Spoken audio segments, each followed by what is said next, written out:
As I am always ensuring to live an honest and open life, this is my SNAP interim report that I'm required to fill out. This was received, I guess it was received last week. I don't know if it was Friday. But this is the front page of it. It has to be in by the 15th. Today's the 7th. All right. Now, the portion that I have to fill out was on page 3. I have to report changes. This is the report of changes. 1. This is an ongoing argument with the Ohio Department of Job and Family Services, the SNAP division. They keep processing it with anticipated income, believing that I am required to get an unemployment claim every single week, that I do not have the ability to decide not to look for work for 2 weeks in order to have that benefit later on. And there's a document to this. That's why I say C1, anticipated income. That's this document. And Stacy Ruffett would be my case manager. I also have a recording of talking to her supervisor, and I'm going to go over this document. Prior to September 6, 2024, I had conversations with Stacy Ruffett and a woman claiming to be Stacy's supervisors. These discussions centered on income reporting. They also included the term anticipated income. Now here is a copy of an email which I should have had available. 1 second.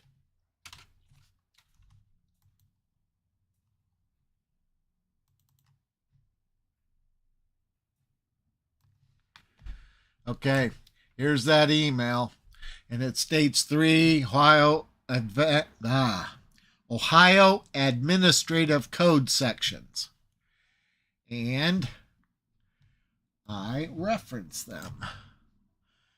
Here's the first one. This has to deal with that unemployment compensation benefit information is used for a system for income verification or eligibility. I'm not sure what IEVS. The second one deals with anticipated income.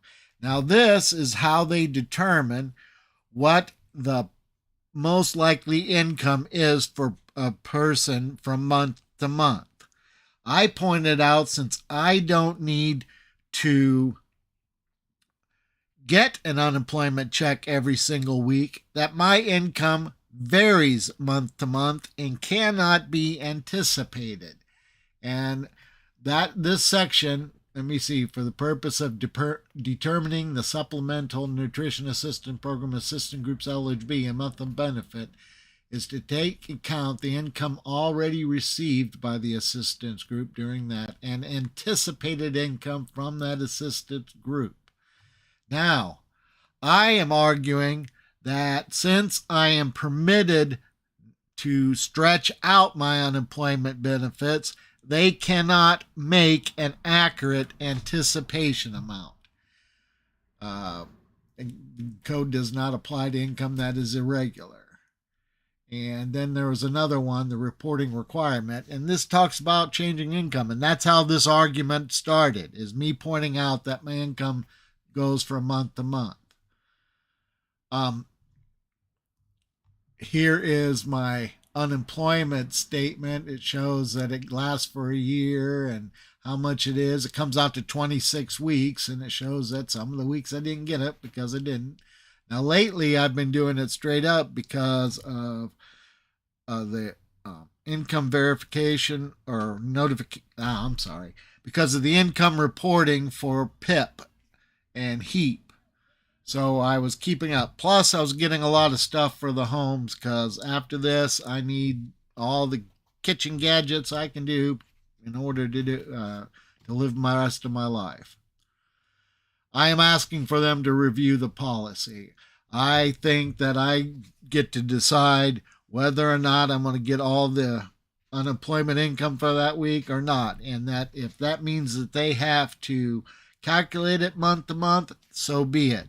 The Ohio Administrative Code does not state anywhere that I could find that a person is required to meet the eligibility requirements for unemployment every single week. There's no such rule. And it seems to me that the unemployment allows you, because of the dates, to choose what's best for you. And that's what I did. Alrighty, that's that document. Let's go back to the changes. Where'd it go?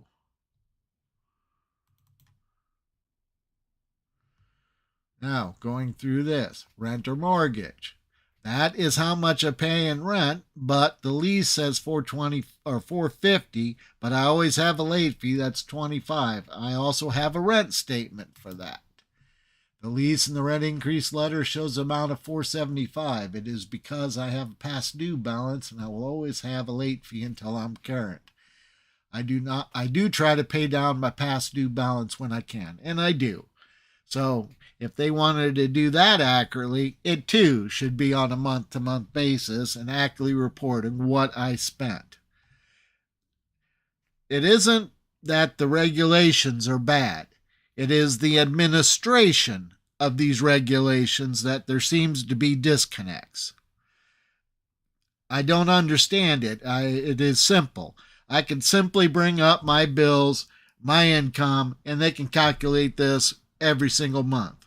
What they have done is created a management program, and it is just convoluted. I mean, I should not have had to spend a few hours reading Ohio Administrative Code to point out that my income is not set and therefore it cannot be anticipated. And oh my goodness, how many times I've said that. It's just plain unreal. Alrighty, the last note I put on here, well, I take that back. There's another thing I put on here. Renters and homeowners insurance. I have renters insurance, and I forgot to note it. Okay, so the video is going to be different because the form that I filled out, I am going to put a little asterisk here regarding a utility statement, because I do have a utility statement, and that's this. The telephone service is mobile service. Yeah, they don't call it that. Water, trash, and sewage are all in one document. Electric and gas are most current statements, and I think there should be the internet added to this because it's a requirement nowadays. Alrighty, the last document that I'm sending them is this thing that oh, that's the blank one. Hang on a second. Here's the one where I signed it for today.